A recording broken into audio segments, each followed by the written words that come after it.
Nós estamos falando sobre Jesus Cristo como único, a singularidade de Jesus. Há 21 dias atrás, antes de eu ter saído de férias, eu estava falando que Jesus é o único Mestre, Senhor, Deus que promete caminhar junto com os seus seguidores. Para isso, ele nos deu o Espírito Santo. Em nenhuma outra religião, em nenhuma outra fé, o Deus que eles adoram caminha com aqueles que o seguem. Nenhuma. Mas Jesus Cristo, ele, quando nós o convidamos para ele entrar na nossa vida, o Espírito Santo vem para dentro de nós, o Espírito de Cristo, e ele torna-se nosso grande companheiro. O cristianismo é singular e único. E agora eu vou terminar essa série, eu não vou terminá-la porque eu queria complementá-la na quarta-feira que vem, se Deus permitir, mas o cristianismo é singular porque Jesus desfez a barreira da morte. Na parede de uma sala de cirurgia havia a seguinte frase: os 2 primeiros minutos da vida são críticos. Então alguém por baixo acrescentou: os 2 últimos minutos são também incertos. E alguém disse que a coisa mais perigosa do mundo é viver. Eu me lembro de Fernando Sabino, que foi um jornalista, um cronista, e ele dizia o seguinte, que viver faz mal à saúde.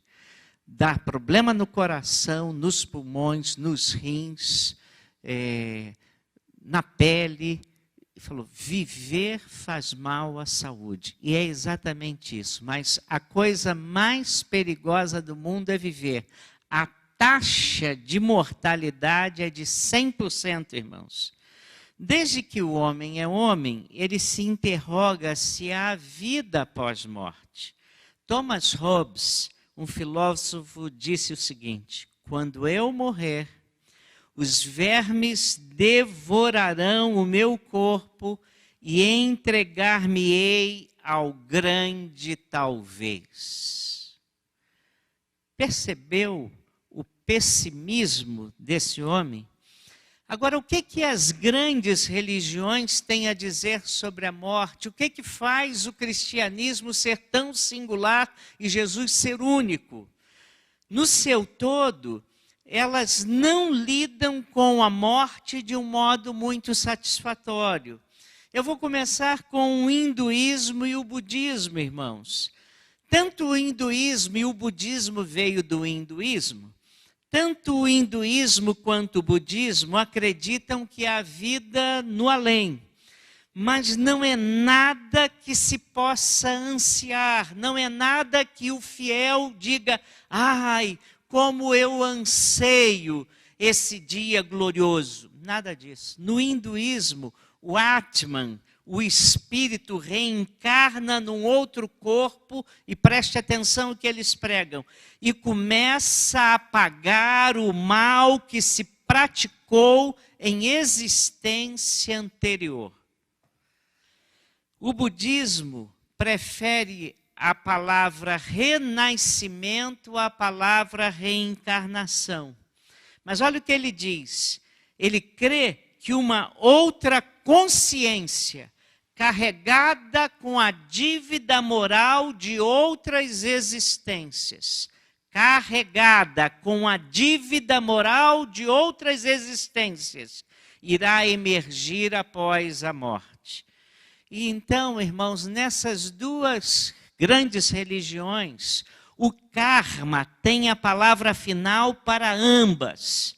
A menos que haja sorte suficiente sua, após muitas vidas, de descobrir que o bem que se praticou ultrapassou finalmente o mal. Aí haverá a esperança de você entrar no nirvana, em que toda a consciência termina e se regressa à mônada fundamental, que é a substância mais fundamental, indivisível, que forma todas as coisas, que une e abarca todo o universo. Você finalmente se torna um com o universo. É isso. Mas preste atenção, em todas essas duas crenças, dessas duas grandes religiões, não há uma vida eterna, nem alguma intimidade com algum ser superior para se usufruir, para se desfrutar, para se aproveitar. Não há algo com que a pessoa possa se exultar ou se gloriar. No Ocidente, você pergunta assim, as pessoas gostam muito da ideia de reencarnação. Então você pergunta às pessoas, falam, não, eu creio na reencarnação. Mas é interessante que a maioria das pessoas que pensa na ideia de reencarnação nunca entendeu a doutrina da reencarnação dessas grandes religiões. E até mesmo a reencarnação, na maneira do espírita entendê-la, tem uma influência muito grande do hinduísmo e do budismo.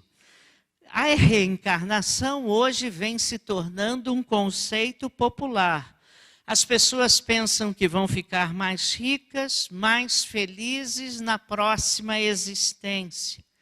Mas no Oriente, de onde houve a origem, veio a origem da reencarnação, o karma é um fardo muito pesado.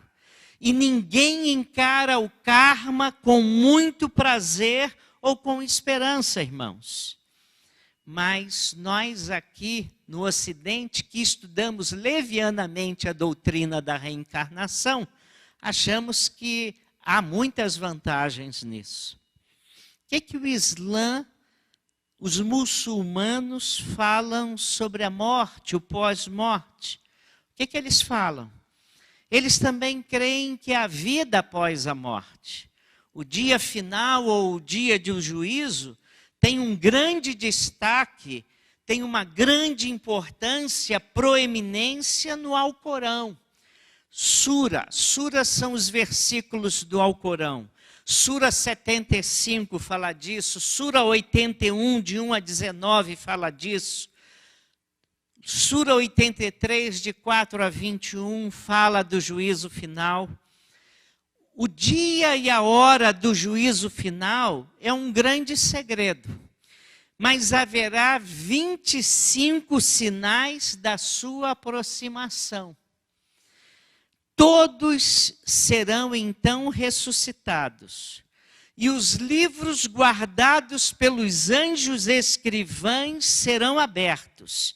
E Alá irá pesar na balança as obras de cada um.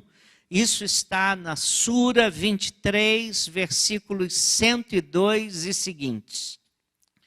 Os que seguiram e obedeceram a Alá e a Maomé atravessarão a ponte estreita para o paraíso islâmico. Embora alguns deles possam cair numa residência temporária ou na realidade final, que é o inferno. Os infiéis, ou seja, os que não são muçulmanos, eu acho que eu e você entramos nessa, e os ímpios serão atormentados nas chamas do inferno. Agora, na concepção islâmica, o paraíso é muito sensual e machista.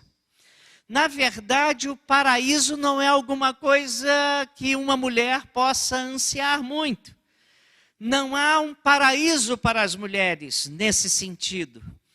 Porque no paraíso islâmico, os homens se reclinarão em macias almofadas, divãs, travesseiros, coxins, o nome que você quiser dar a isso, e ricos tapetes, bebendo traças entregues por uris, que são mulheres belíssimas, que são prometidas aos fiéis islâmicos, ou por donzelas do paraíso. São virgens puras e sem mancha, com grandes olhos lustrosos, quer isso ser o que for, não é? Sura 88, 8 e versículos seguintes, Sura 56, de 8 a 38. Mulheres que nunca foram tocadas por homens ou por espíritos, acrescenta Sura 55, 74. Então a nota é a seguinte: esta ênfase na recompensa sensual e no castigo horrendo é repetido vez por vez no Alcorão. Mas há uma coisa que o fiel muçulmano não pode. Há uma coisa que ele não pode ter certeza ou esperar que haverá de herdar o paraíso. Porque, veja com atenção o que diz uma sura. Sentir-se seguro de estar livre da ira de Alá é um dos 17 grandes pecados do Islã. E se você está dizendo que tem certeza de que vai para o paraíso islâmico, você está cometendo um grande pecado. Mas é temperado ao mesmo tempo, equilibrado por um outro grande pecado. Se você se desesperar da misericórdia de Alá, você também está pecando. Se correr, o bicho pega, se ficar, o bicho come. Falo isso com todo respeito, irmãos. No ensino islâmico, tanto o bem quanto o mal procedem da vontade de Alá. E essa vontade é soberana e inescrutável, ou seja, não se pode compreender, não se pode penetrar. Então, mesmo diante da promessa de que os bem-aventurados habitarão o paraíso, essa promessa é contraposta pelas seguintes palavras: a menos que Alá ordene outra coisa. Sura 11, versículo 108. Assim, uma das palavras mais usadas pelos muçulmanos, que alguns crentes e algumas pessoas recordaram quando passou uma novela aí que tinha um contexto muçulmano. Como é que era o nome da novela? Meus assessores para a novela? Caminho das Índias? Era? O clone, vamos discutir aqui novela. Né? Uma das palavras mais comuns usadas pelos muçulmanos é Inshallah, que deu no português o nosso Oxalá. Né? Oxalá para nós é se Deus quiser, né? Mas para o muçulmano significa se Alá quiser. Recentemente, essa nota de incerteza, que você não pode ter certeza, porque tudo depende de Alá, essa nota de incerteza foi revogada nos pronunciamentos de algumas fontes islâmicas, quando houve a morte de milhares de pessoas naquelas torres gêmeas de Nova York. Ou então, quando homens-bombas mataram israelitas. Então, alguns pronunciamentos de fontes islâmicas deram a garantia de que quem fez isso recebeu uma transferência imediata para as delícias do paraíso. Então, esse ponto de vista islâmico de uma salvação baseada nas boas obras e na vontade inescrutável, soberana de Alá, é de fácil compreensão, mesmo que isso não seja reconfortante para um fiel islâmico. Algo que você não tem certeza nenhuma. Mas veja, Maomé morreu aos 62 anos de idade, e nada fez para validar essas ideias sobre a vida depois da morte. Agora, o que é dito pelo cristianismo? Eu estou falando dessas grandes religiões, e é claro que eu estou sintetizando, eu estou falando dessas religiões para contrastá-las com a fé cristã. A mensagem do cristianismo é totalmente diferente. Jesus Cristo oferece vida eterna aos que o amam e confiam nele. Não é uma oferta de delícias sensuais e machistas, mas é o prazer de você viver para sempre numa relação de intimidade íntima, de comunhão com um Deus vivo, e esse Deus vai viver em comunhão com o seu povo. E na linguagem de Apocalipse 21, de 3 a 5, é assim. E ouvi uma forte voz que vinha do trono e dizia: o tabernáculo de Deus está entre os homens, pois habitará com eles. Eles serão o seu povo, e Deus mesmo estará com eles. Ele lhes enxugará dos olhos toda lágrima, e não haverá mais morte, nem pranto, nem lamento, nem dor, porque as primeiras coisas já passaram. O que estava sentado sobre o trono disse: eu faço nova todas as coisas, e acrescentou: escreve, pois estas palavras são fiéis e verdadeiras. Irmãos, a Bíblia, ela não se preocupa em descrever a vida depois da morte. E quando eu fico ouvindo alguns crentes falando de vida após morte, eu vou falar uma coisa que os irmãos talvez vão se escandalizar. A figura que as pessoas fazem do céu é muito monótona, e vou dizer, irmãos, ficar o tempo todo no céu lá, só cantando, cantando, cantando, cantando, cantando, é muito bom cantar, irmãos. Mas a minha maneira de ver o céu é muito maior do que isso. O céu vai ser, irmãos, uma oportunidade de nós conhecermos Deus como nós nunca o conhecemos.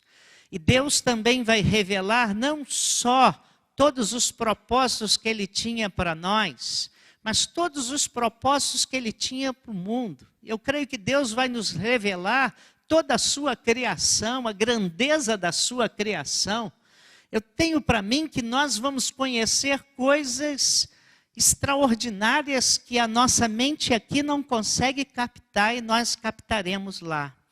Mas a Bíblia, conquanto não se preocupa em descrever a vida depois da morte, diz que a vida depois da morte consiste em estar para sempre com o Senhor. Termina dizendo em 1 Tessalonicenses 4, 17 e 18, numa perícope, diz que ele começa a dizer: meus irmãos, não quero que sejais ignorantes acerca dos que já partiram, para que não sejais como aqueles que não têm esperança. E ele começa a descrever como é que vai ser a morte do crente, e ele termina assim: e assim estaremos para sempre com o Senhor. Portanto, consolai-vos uns aos outros com essas palavras. 1 Timóteo 4, 17 e 18. E o apóstolo Paulo diz que aos crentes em Filipos, que ele estava balançado, ele queria partir e estar com o Senhor, mas ele queria estar aqui para poder fazer com que mais pessoas se convertessem e conhecessem o Senhor. Então ele não sabia se queria partir, porque se ele partisse, ele estaria com Cristo, e isso seria muito melhor. Então morrer para o cristão é estar com Cristo, e é muito melhor, Paulo nos garante. Em forte contraste com o ensino de qualquer outra fé, a vida eterna no céu, quando nós estaremos em comunhão plena e eterna com Deus, não se ganha com as nossas boas obras, por mais virtuosos que nós sejamos. nós sabemos disso, é uma dádiva do Senhor aos que confiam a sua vida a Jesus e lhe obedecem. E Deus não força ninguém a entrar no céu. Os que com firmeza viram as costas para Deus e recusam a sua oferta de vida eterna em Jesus Cristo, eles só podem se culpar a si mesmos, porque eles optaram pelo castigo eterno, como nos ensina 2 Tessalonicenses 1, 7b a 9, que diz assim, não sei se botei aí, esse que não coloquei, diz assim, quando o Senhor Jesus se revelar do céu com seus anjos, poderosos em chama de fogo, punindo os que não conhecem a Deus e os que não obedecem ao Evangelho de nosso Senhor Jesus. Estes sofrerão como castigo a perdição eterna da presença do Senhor e da glória do seu poder. 2 Tessalonicenses 1, 7b e 9. E com relutância, Deus confirmará essa escolha dessas pessoas, mas para isso elas terão de ter posto de lado a cruz de Jesus e a oferta de salvação que ele oferece ali. Ele ergueu, Jesus, uma poderosa barreira para impedir as pessoas de irem para o inferno. E só vão para o inferno quem quiser ir. Seja como for, em última análise, todos teremos de escolher. É uma questão de escolha. E Deus nos dá conforme o desejo de cada coração, do nosso coração. Todos vamos para o nosso próprio destino, o destino que nós escolhemos. E qual é a diferença entre o cristianismo e o ponto de vista islâmica sobre céu e inferno? A diferença é muito grande.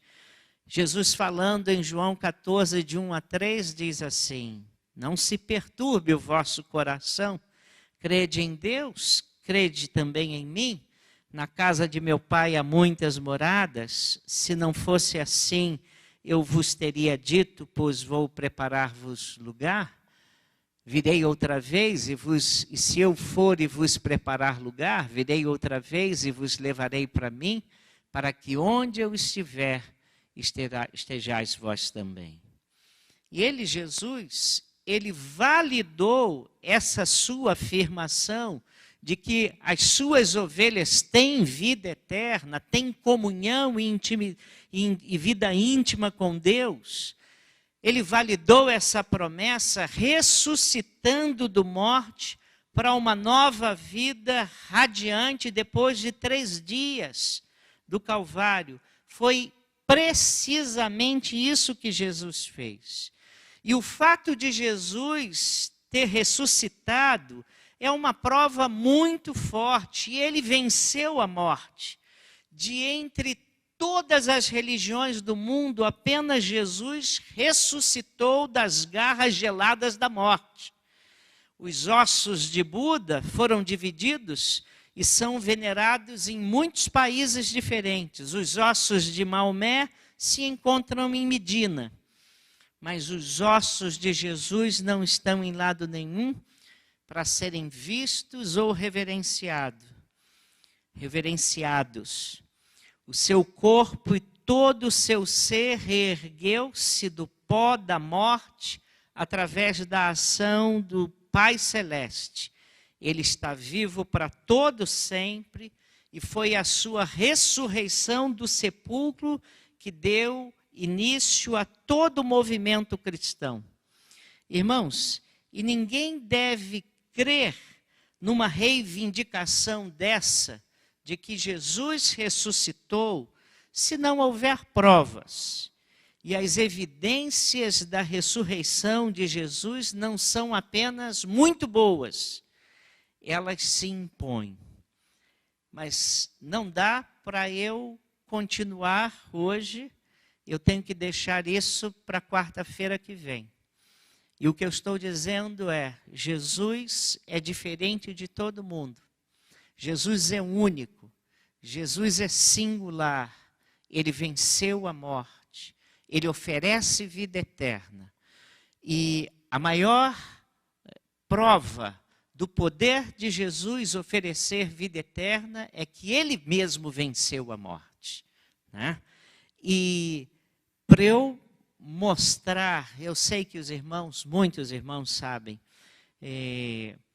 para eu mostrar as evidências da ressurreição de Jesus, e elas são importantes, porque elas autenticam a promessa de Jesus de que quem crer nele tem a vida eterna. Houve homens e homens que não se conformaram e acharam que essa era uma grande mentira. E fizeram pesquisas e mais pesquisas tentando provar que era um embuste a ressurreição de Jesus. Alguns deles, no meio da pesquisa, se converteram.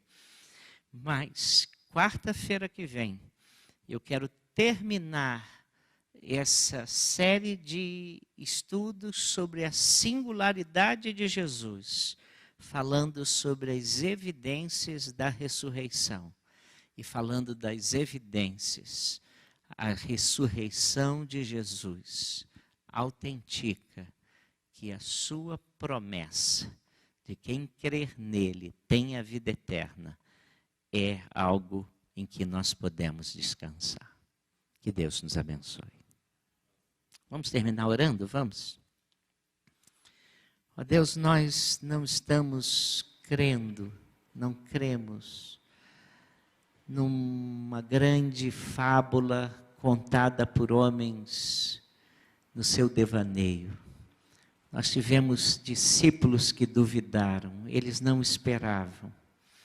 Muitos, ó Deus, riram, acharam que era uma ilusão. Quando as mulheres contaram que Jesus havia ressuscitado, eles não creram.